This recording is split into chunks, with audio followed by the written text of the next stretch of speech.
И до сих пор волчицей раненой Чечня земли своей шакалов сыгнала, и пусть теперь сердце за тебя болит. Я понимаю, что ты неправильно пришел. Ты пришел в чужой дом убивать. А кто тебе, сынок, дал это право?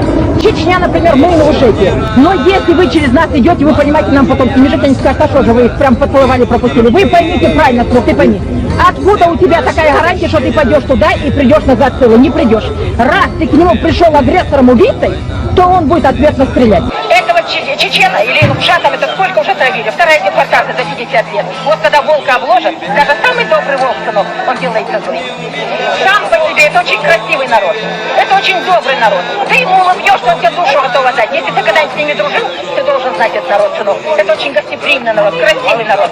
Но вы поймите, столько травить, это же невозможно.